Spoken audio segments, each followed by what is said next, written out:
Eco Ventures. Welcome to Eco Venture. Jelajahi dengan tujuan lestarikan untuk masa depan. Back with me, Roselina Risang Sekar Limbangsari, Miss Supla Global Indonesia 2025. Dan selamat datang ke Cilacap.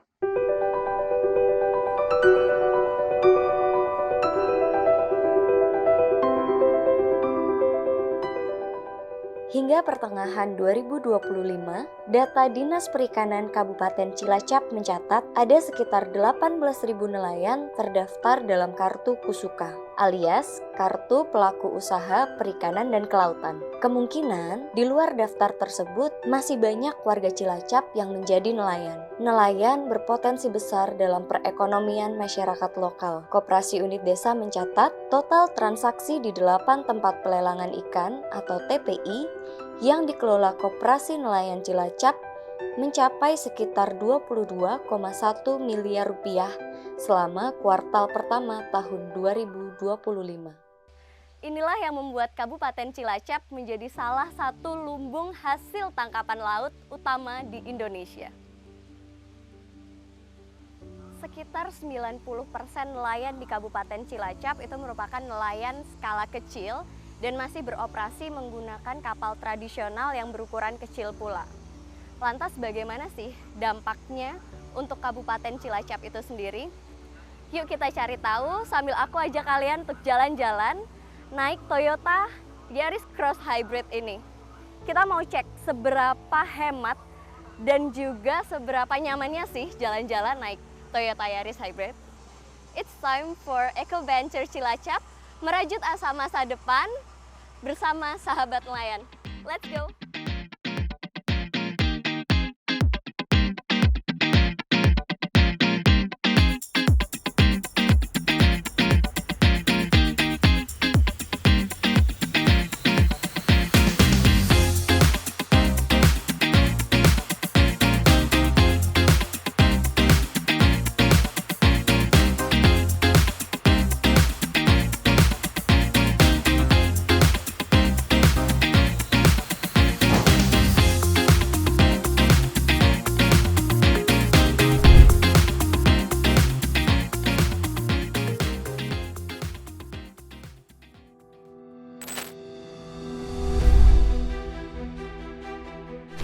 Jan, mesin rusak gimana nih ya?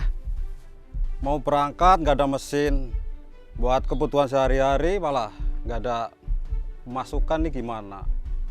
Terus buat panggil montir nggak bisa, biaya mahal. Aduh Jan, pusing nih pusing.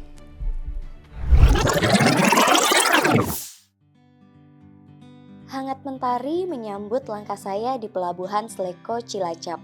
Pelabuhan kecil ini berperan penting bagi penyeberangan masyarakat Kampung Laut, sebuah kecamatan yang berada di gugusan pulau-pulau kecil di Segara Anakan. Tidak sekedar titik transit, Pelabuhan Sleko juga berperan sebagai jantung ekonomi dan sosial bagi penduduk setempat, khususnya para nelayan. Di antara kesunyian, saya bertemu seorang nelayan lokal yang menggantungkan hidup dari melaut. Pak Priyono mengajak saya melihat kehidupan nelayan di kampung laut. Namun, keberadaannya terpisah dari daratan, sehingga perahu pun menjadi modal transportasi utama. Di sini ada berapa nelayan sih Pak di komunitas ini? Kira-kira ada 100 perahu kurang lebih. Banyak juga ya Pak? Oke. Dan mayoritas masyarakat di sini memang sebagai nelayan? Masyarakat nelayan.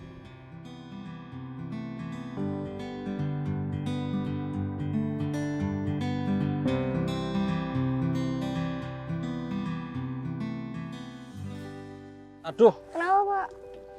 mogok kok.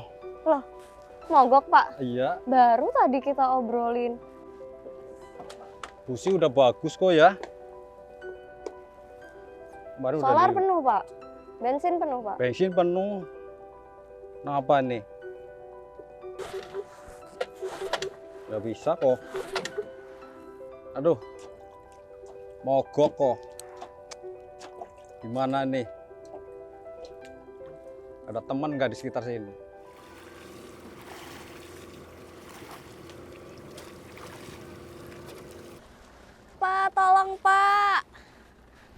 lagi ada nelayan di sini ya Pak ya? Iya.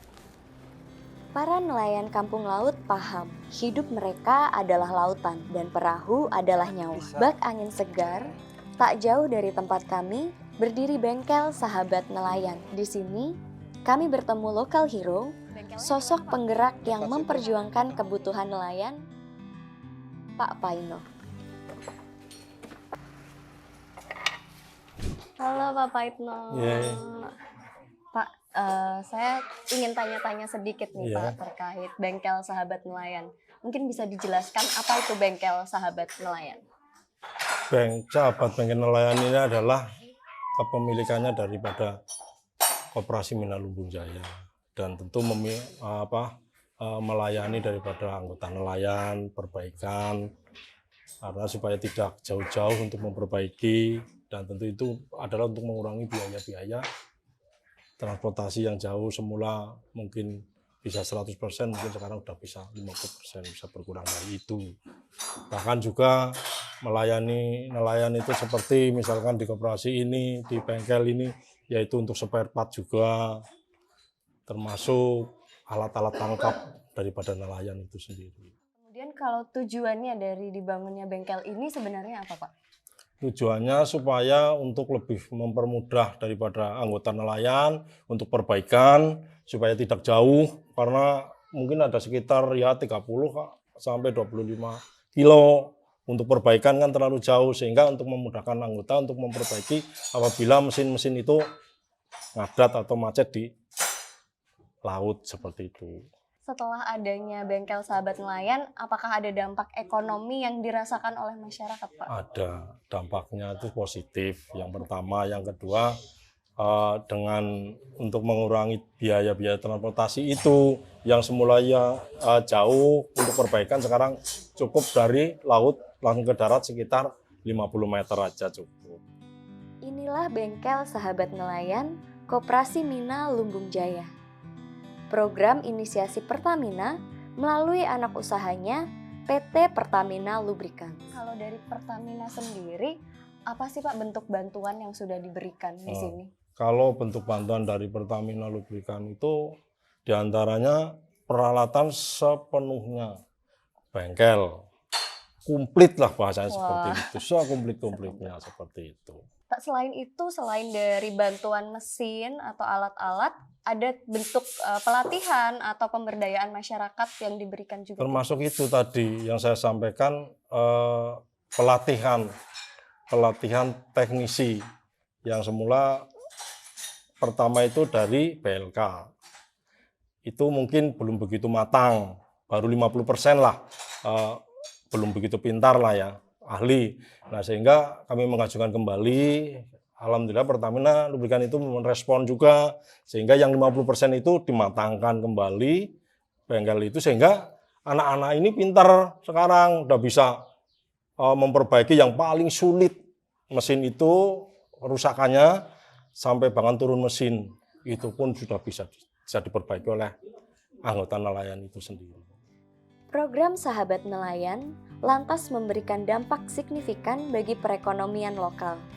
Lebih dari 858 nelayan di wilayah Cilacap telah merasakan manfaat program ini.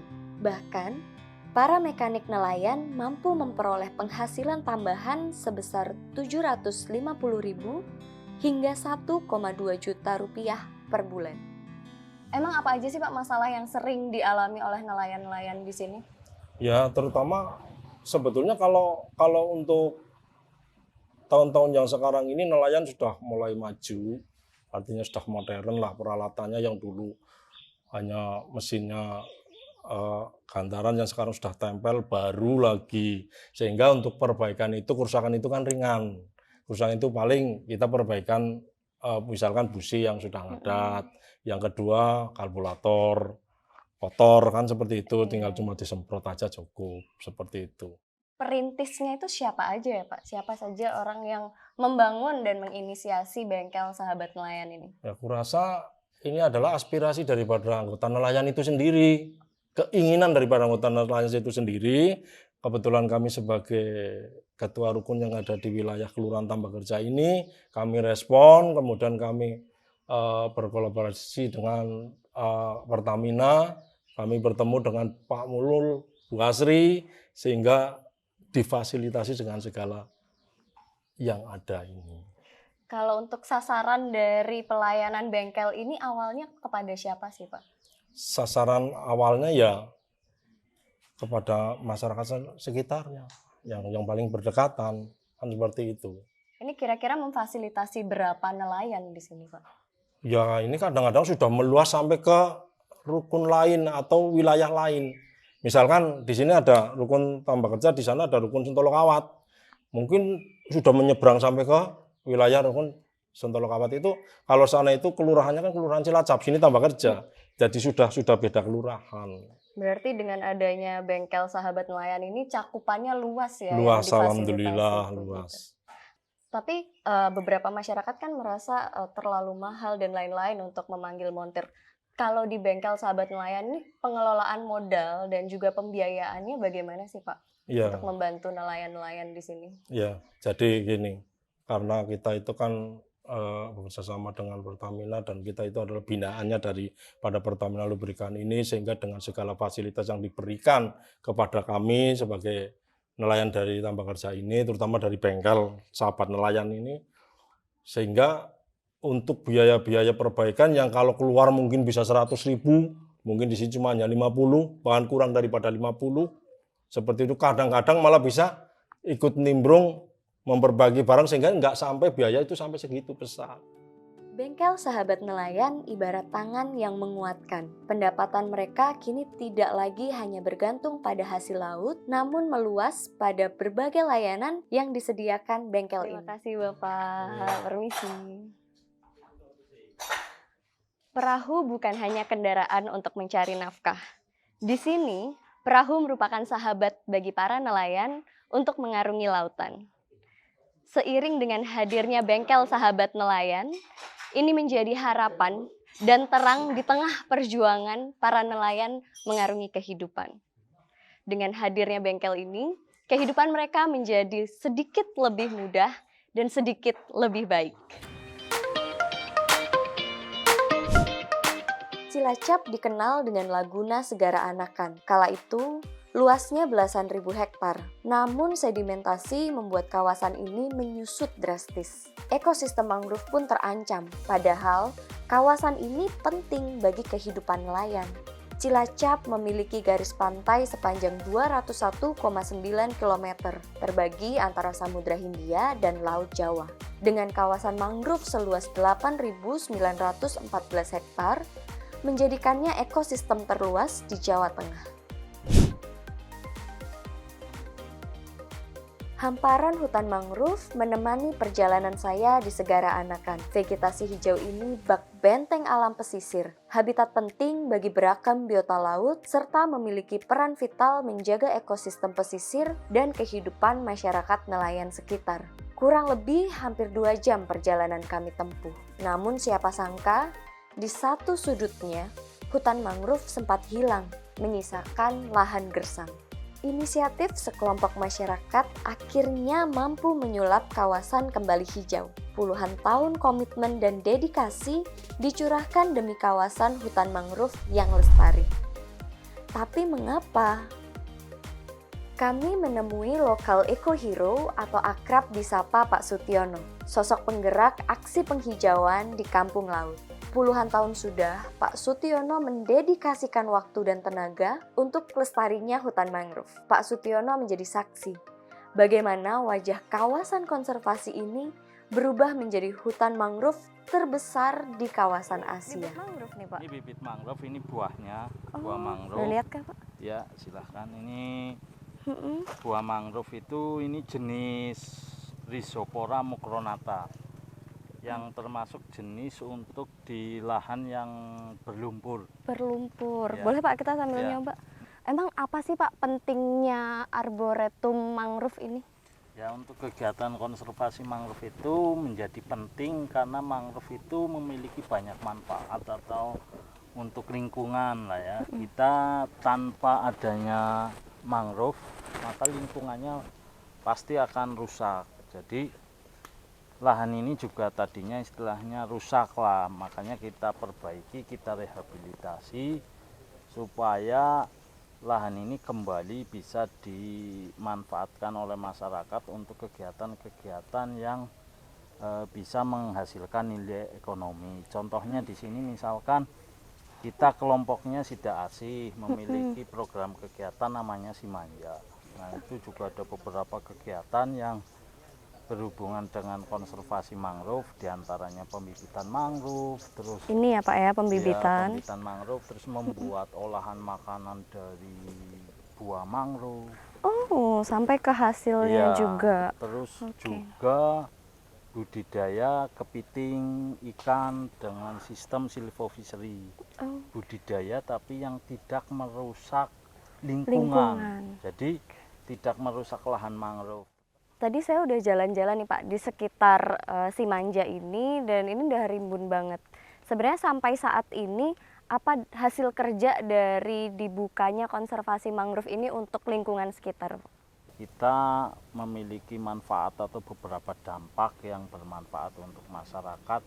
Di antaranya satu yaitu peningkatan nilai ekonomi. Dengan adanya kegiatan konservasi mangrove kita bisa istilahnya menjual bibit, bisa menghasilkan nilai ekonomi, nilai tambah untuk masyarakat lah. Terus juga dengan dibukanya menjadi ekowisata, melakukan wisata edukasi juga kita bisa mendapatkan nilai ekonomi dari situ juga.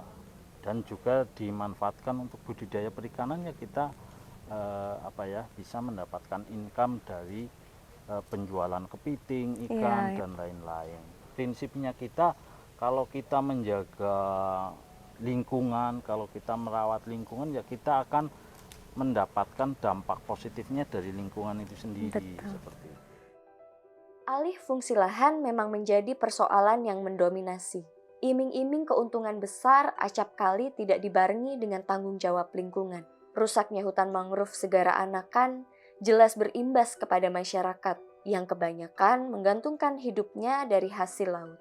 Saat ini, jumlah penduduk di kampung laut mencapai 14.000 jiwa, dengan mayoritas bekerja sebagai nelayan.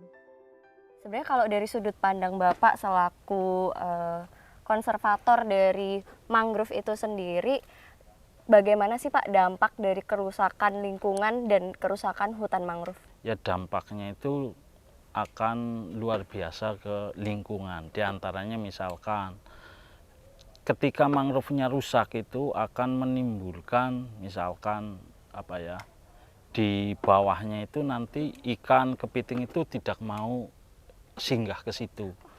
Jadi kalau kita pasang perangkap kepiting atau apa itu nggak mau mendekat, seperti itu yang sifatnya untuk mata pencaharian lah ya. Nah, untuk sifatnya untuk lingkungan ya misal kalau mangrove-nya rusak itu akan terjadi abrasi, pendangkalan sungai, udara semakin panas. Apabila terjadi gelombang tinggi atau tsunami, ya akan langsung ke daratan. Terus intrusi air laut. Contohnya di sini, karena mangrove-nya terjaga dengan baik, kita wilayah Kutawaru ini kan wilayah Jagapati, dan umumnya Kutawaru kan dikelilingi oleh Segara Anakan. Meskipun dikelilingi oleh Segara Anakan, air tanahnya itu tawar. Jadi di sini belum ada PDAM, masyarakat masih menggunakan air tanah, tapi 50 meter dari hutan mangrove itu airnya sudah tawar. Karena salah satu fungsi daripada hutan mangrove adalah menyaring intrusi air laut biar tidak asin air tanahnya itu. Jadi bisa dibayangkan ketika mangrove-nya rusak, air asin masuk ke daratan, airnya tidak bisa diminum karena asin dan lain sebagainya, maka secara lingkungan ya kita rugi, dan secara ekonomi kalau dihitung secara ekonomi ya ruginya sangat besar. Tapi kalau sampai saat ini bagaimana sih Pak respon dari masyarakat di sekitar hutan konservasi mangrove ini?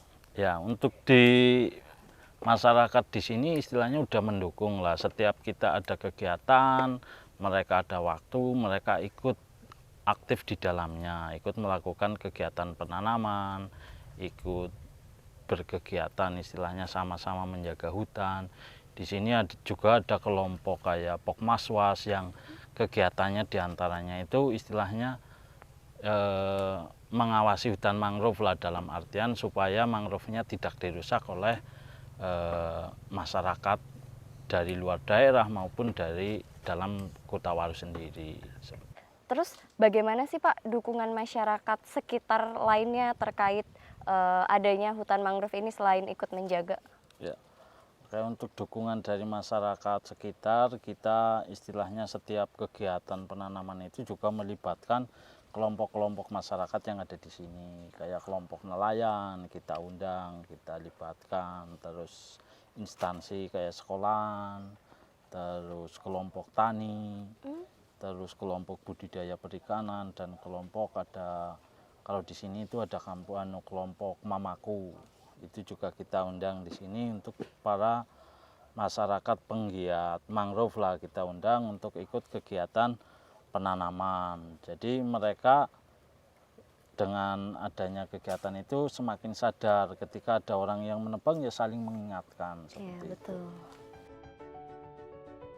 Memang, keberadaan mangrove kerap dipandang semata-mata hanya sebagai tanaman pelindung kawasan pesisir. Padahal, jika dilihat dari kacamata yang lebih luas, banyak makhluk hidup yang sedikit banyak menggantungkan hidup pada ekosistem mangrove, termasuk manusia. Pak Sutiono pun tak tinggal diam dan memilih untuk menanam.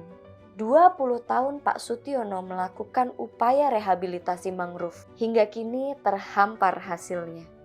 Bersama kelompok Sida Asih, Pak Sutiono banyak menghabiskan waktu di hutan mangrove, baik itu untuk pembibitan, pembersihan, hingga perawatan mangrove. Awal dari dibangunnya komunitas ini, dibuatnya hutan mangrove ini tuh siapa aja sih perintis yang terlibat di sini? Sebenarnya untuk kegiatan yang ada di sini itu awal mulanya adalah dari seorang yang bernama itu Mbah Kartosaryan. Mbah Kartosaryan itu sudah almarhum kalau sekarang, itu dulu adalah seorang penggerak, penggiat yang sangat peduli terhadap mangrove. Dulu dia sebelum Pertamina masuk ke sini, dia melakukan kegiatan konservasi, melakukan kegiatan penanaman tanpa disuruh, tanpa ada yang membiayai. Dia melakukan penanaman sendiri seluas 2 hektar, dia menanam sendiri. Nah kemudian masyarakat di sekitarnya ikut tergerak, termasuk Pak Naswan, saya, dan yang lainnya yang ada di sini ikut tergerak untuk terlibat, ikut andil dalam kegiatan penanaman mangrove. Nah terus pada tahun 2016 itu Pertamina Patraniaga masuk ke sini untuk membantu kegiatan penanaman mangrove. Jadi area konservasinya semakin luas. Di sini, upaya penanaman dan pelestarian mangrove dilakukan sepenuhnya oleh masyarakat setempat, dari hulu hingga hilir.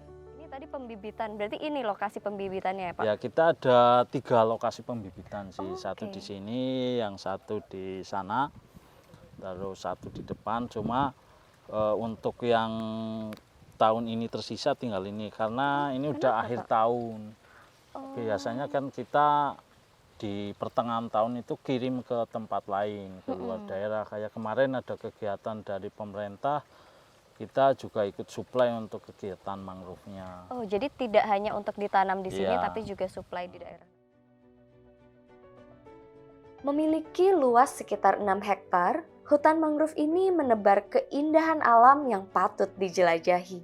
Tak sekedar wisata, hutan mangrove ini berfungsi sebagai arboretum atau tempat pengumpulan berbagai jenis pohon mangrove, menjadikannya lokasi penting dalam upaya konservasi mangrove.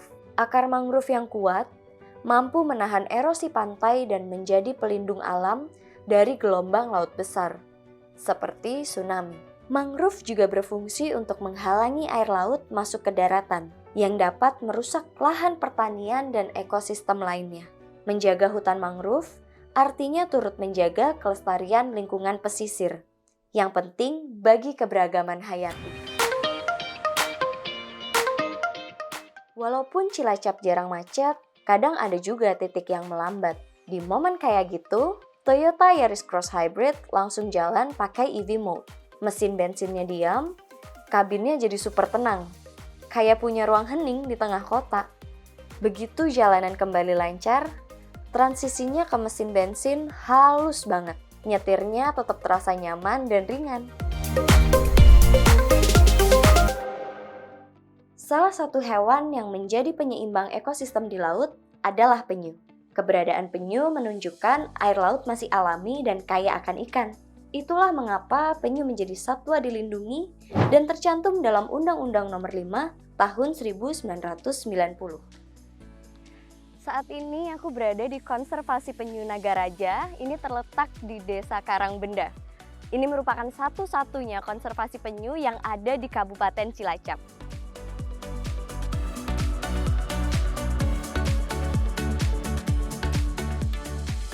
Hempasan ombak mengiring pertemuan saya dengan sosok luar biasa, Pak Jumawan namanya. Siapa sangka, di balik kesederhanaannya terpancar jiwa pejuang gigih, membawa kembali pulang penyu yang nyaris punah. Pak, saya tertarik banget nih dengan konservasi penyu di sini. Mungkin bisa diceritakan nggak ya Pak, awal perjuangan Pak Jumawan dalam membuat konservasi penyu ini? Ya, jadi awal kita membuat konservasi penyu ini karena bentuk keprihatinan kita, banyaknya masyarakat yang menemukan telur penyu, akan tetapi mereka jual di sosial media. Nah, ini membuat kami prihatin, sehingga kami muncul rasa iba dan berusaha untuk menyelamatkan penyu dengan cara menyadarkan masyarakat. Tadi menyinggung terkait menyadarkan masyarakat. Cara Bapak untuk mengubah mindset mereka yang awalnya menjual menjadi melindungi dan terlibat dalam konservasi ini bagaimana Pak? Salah satunya ketika masyarakat menemukan telur penyu, jadi kita ganti dengan sembako temuan mereka. Nah, biar pola pikir mereka tidak menjual dan membeli. Nah, hal ini juga dititik beratkan dengan adanya aturan kalau penjualan telur penyu secara terang-terangan, sistem jual beli itu kan juga dilarang, sehingga perlu upaya penyadaran kepada masyarakat bahwa telur penyu itu tidak boleh untuk dijual. Berarti ini melibatkan langsung masyarakat dalam upayanya. Ya, berarti betul. swadaya masyarakat mendirikan kawasan konservasi penyu juga ya? Ya, jadi berawal dari saya merasa prihatin itulah saya mulai merubah kebiasaan masyarakat.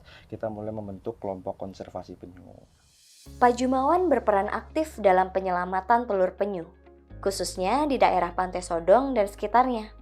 Tidak bisa dipungkiri, kebiasaan masyarakat pesisir yang masih mengonsumsi telur penyu menjadi tantangan tersendiri dalam upaya konservasi penyu di Cilacap. Kalau jenis-jenis penyunya apa saja Pak yang dilindungi di konservasi penyu ini? Untuk yang ada di konservasi penyu ini ada 3 jenis penyu. Salah satunya adalah jenis penyu lekang yang paling banyak. Yang kedua ada jenis penyu hijau dan yang ketiga adalah jenis penyu sisik. Kemudian untuk area konservasi di sini tuh di mana aja Pak? Ya, jadi kita di sini ada area untuk tempat untuk karantina penyu, ada bak penampungan tukik, area untuk penetasan telur penyu, dan juga ada ruang edukasi sekaligus gazebo untuk taman bermain anak. Oh, berarti cukup lengkap ya Pak untuk fasilitas di dalam konservasi penyu ini.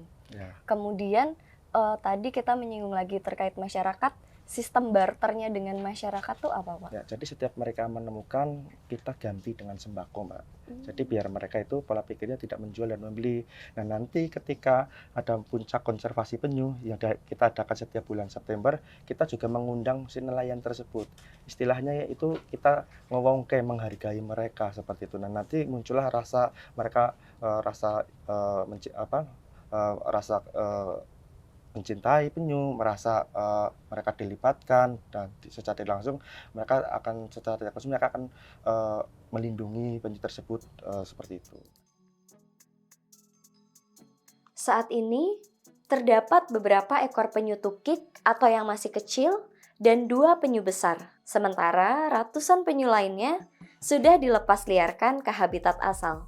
Setiap bertelur, penyu mampu menghasilkan sekitar 100 butir telur. Diharapkan jumlah penyu akan terus berkembang. Konservasi penyu Nagaraja pun diharapkan bisa menjadi penjaga ekosistem laut.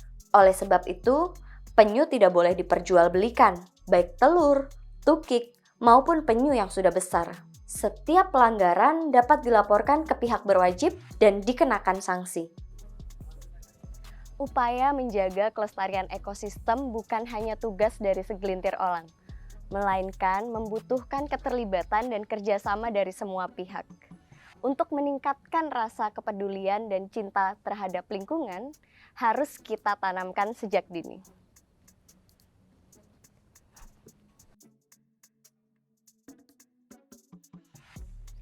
Selesai perjalanan keliling Cilacap, satu hal yang kerasa banget.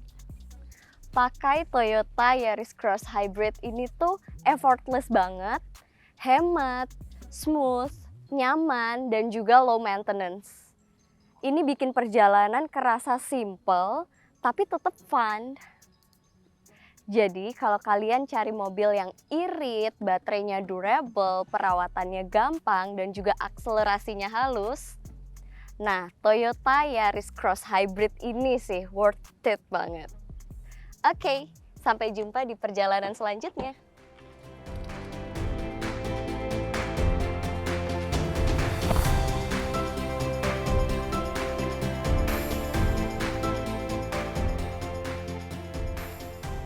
Perjalanan ini sungguh membuka mata dan hati saya. Betapa pentingnya konservasi lingkungan yang berkelanjutan. Saatnya untuk peduli demi keberlangsungan hayati yang hakiki. Eco Venture, jelajahi dengan tujuan, lestarikan untuk masa depan.